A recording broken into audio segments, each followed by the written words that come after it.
Hey guys, PortraitRose here. I have actually been a fan of American Horror Story for a while now, pretty much ever since I watched it for the first time on Netflix back in 2014, when they only had 3 of the seasons out on Netflix and the 4th had just begun to air on TV. I even drew some quasi-fan of it earlier this year when I decided to give the series a rewatch, when I remembered that Roanoke had dropped on Netflix sometime in October of 2017. So I was excited when Netflix added Cult to the list of seasons they made streamable for the series, even though when I had watched the trailer for the series the previous year, I was apprehensive due to all the callbacks to previous seasons and politically charged plot. Overall, on first look, it just seemed to be really goofy and like it was going to take a stance on political ideologies that a show like AHS would not typically touch on, especially considering how things normally didn't get any more meta than a few callbacks to real life, with events and people like the First World War of all things, and people like the Black Dahlia, and for the most part, locations such as Jupiter, Florida, and Los Angeles being used as set pieces. Not only that, but it seemed really over the top and in your face. Not that other seasons hadn't been like that to some extent, especially when it came to their adult themes, but it didn't usually involve Evan Peters thrusting his pelvis at his TV, seemingly literally getting off on the election of Donald Trump. And honestly, this season is just as strange as I thought it would be.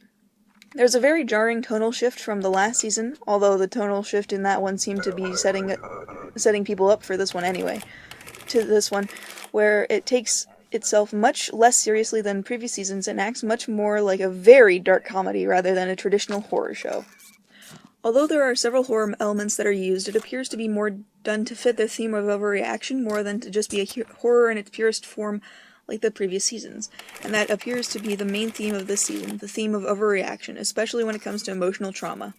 Not only that, but the other main theme appears to be the idea that fear causes a lot of our reactions and fear can create political powerhouses. It's actually really interesting. It is definitely different than anything they have done before. I also expected the season to make more of a political statement than it actually did. It is surprisingly unbiased, showing both sides of the political spectrum in an unflattering light, although at the same time it does show people on the right to be a lot more like, your stereotypical villains, with Kai being an obvious example of this, mostly due to the fact that he is pretty much, your stereotypical villain, and he is pretty much seen as the bad guy, even though he's, sort of in a gray moral area along with pretty much everybody else in the show, despite the fact that he is the one who is on the right. They could have had anybody else on any side of the political spectrum be the bad guy, but they chose Kai to be the bad guy instead, which shows a bit of a bias towards the leftist thinking and ideologies, although at the same time it's pretty much as unbiased as you can get from Hollywood these days. I also don't really know how to categorize the strong feminist character that they have in American Horror Story Cult, because honestly, she's shown in a very unfavorable light, considering the fact that she and people also in the 80s, spoiler by the way, murdered people in order to further their feminist agenda of women being more than men, and this is she considers herself an OG feminist, although I don't think that she would be considered that, and she's shown in a very negative light, but at the same time is shown to be a somewhat sympathetic character in a way. But I suppose that every character besides possibly Kai have some sort of good thing about them. Even Kai is shown to be an interesting character and shown to have had good qualities in the past. He just unfortunately got into the wrong side of things, which is weird because the show considers it to be the wrong side of things, obviously, considered he's shown on, I forget what they're called, incel forums, like the Red Pill, so it's an interesting topic, and I would be curious to see other people's thoughts on this, because I haven't really seen very much about American Horror Story Cult, other than, I don't know, the trailer, really, and the actual show itself, and I've only really looked at maybe a couple reviews online, but I haven't actually watched anybody else's reviews here on YouTube, so it'd be interesting to look a little bit more into how biased people think it is, because it can be considered to be biased one way or the other, or if you're sitting in the middle, you could possibly see it as a negative light either way, or positive and negative lights either way, so it's sort of weirdly biased but unbiased at the same time. It's an interesting topic and an interesting way to look at the political spectrum, especially now in this current political climate. And now for something I should have done a lot sooner, the summary. So this season begins with the election of Donald Trump and showcases the reactions, mostly the extreme reactions, of the people on both sides of the spectrum. First of all, there are the stereotypical liberal snowflakes, married couple Allie and Ivy, who have a severely devastated reaction to his win. Allie has an especially bad reaction, immediately jumping to conclusions about what might happen to their family and people like their nanny, who appears to be an illegal immigrant. She deals with this intense reaction to Trump's win very slowly, not even getting over it until, like, the very end of the season, which showcases, like, I believe the only character development out of the entire series, which is kind of insane. And this causes a lot of her old phobias to come back into play because she is under so much stress due to what she thinks might happen to her family and to pretty much the entire world due to Trump's win, which is insane. Like, it's not that big of a deal. And while this is happening, her partner Ivy is attempting to stay strong for her and, like, but is having issues with keeping up that facade and is kind of very resentful towards Allie and just can't really seem to handle the strains of their relationship at this point, which is kind of insane because I don't know why you would get married if you were having this many issues, and why you would really stay married even if you had a kid, if you were having this many issues with your significant other, even though you know they had issues in the past with their phobias, and there was, like, the possibility of this coming back into play again. And like, their relationship begins to negatively affect pretty much everybody in their life, including their new nanny, as well as their child, Oz, who is probably the cutest part of the entire series, and also probably one of the most stereotypical part of the series. And then, on the other side, you have Kai, who although am inclined to initially call alt-right, is sort of in a weird space, because he's not really part of the alt-right, because he doesn't really consider himself to have a label, but he's definitely alt-right in his thinking, I'd say, like, to an extreme extent, although he's relatively inclusive for somebody like that. It's really weird.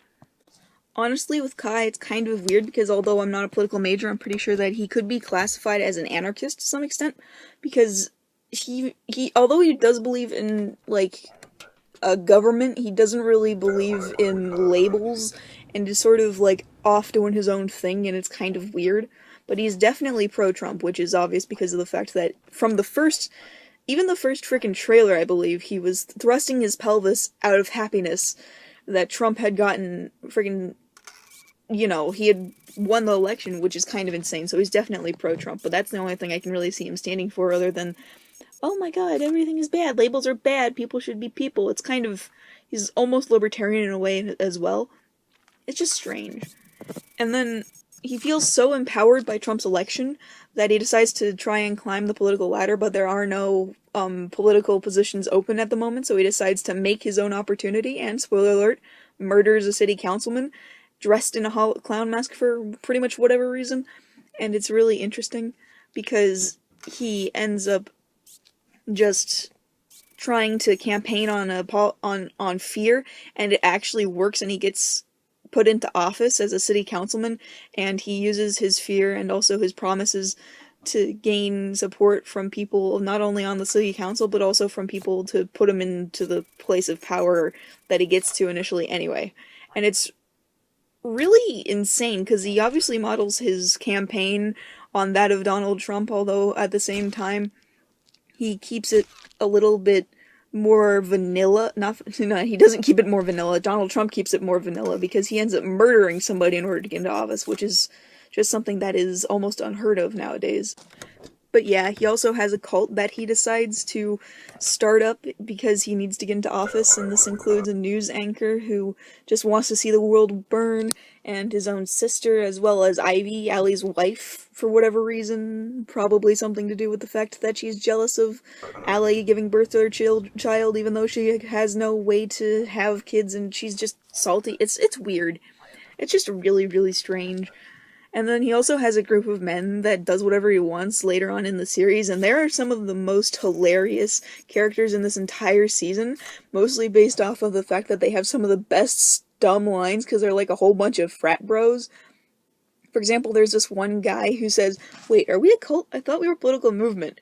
And honestly, I feel like that describes the majority of the political climate nowadays, because it's so you against me, and it's so very cult-like in a way because you're not willing to view the frickin' opposition's ideas on things most of the time if you're in a political movement, and you're not able to really like see past your own ideology in a way. And it's really funny that that was said in this season, and I love that line so much. Honestly, the entire season is filled with quotes like that to some extent. Like, although my favorite quotes come from the guys who are very obviously fascist and non-inclusive and not into women. In fact, they have some issues with Ivy, and they rate her on her bangability even though she's not interested in them whatsoever because she's gay and not into guys. And they're scumbags, but they have some really great quotes. But it's hilarious because the entire season's filled with that stuff.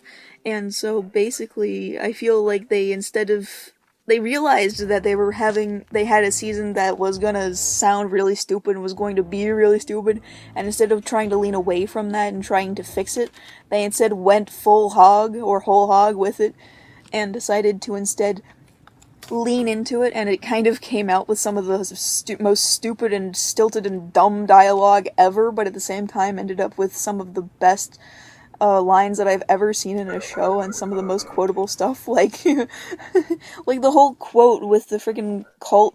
That was a really good quote, and I think I'll use that from day-to-day life just because it's so silly. But yeah. And then, like almost any of the last couple of seasons of American Horror Story, it has its twist, which has been different for every season, and it's been effective to varying degrees, but in this one I feel it is especially cliche, and that's just so much fun, even though it's not necessarily a good one. Like, their twists are starting to get to M. Night Shyamalan levels of bad, but not to this extent where they're not obvious. Like, in this one they're especially obvious and cliche and stupid, but at the same time it's a lot of fun to watch. Like, even though there have been some setups that have been used before, like with one character, the character that Sarah Paulson plays, the ending is very similar to that of season 2 in a way. Spoilers, I suppose. But at the same time it has like a different setting, but is still a lot of fun because of the fact that you finally get to see the bad guy come to fucking justice, which is great, but at the same time it also has some of that biases that we've seen that I talked about earlier. So that kind of sucks, but overall it was a lot of fun to watch the cliches play out in the season the way that you think they would, sort of.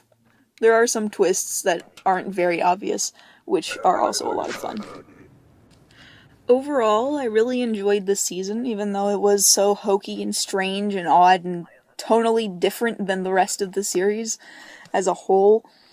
But honestly, it was worth it to see what came out of the minds of these writers who decided to just sit down, put pen to paper, and basically write the single weirdest season of TV that I have seen this year. And I watched BoJack Horseman. That's a weird show, but in a completely different way. It's like controlled madness, whereas this is just full-on madness.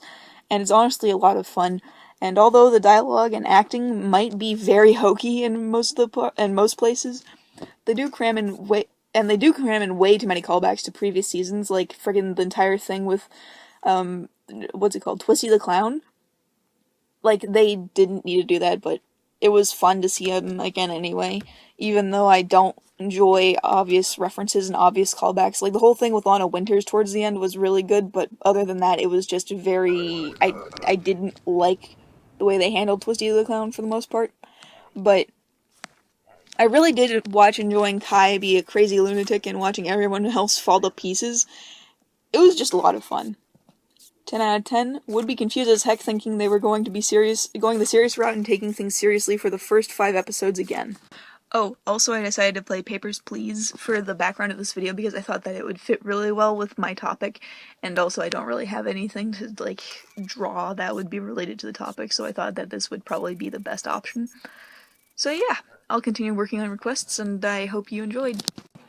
Thanks for watching, and please don't forget to like and subscribe. PortraitRose, signing off.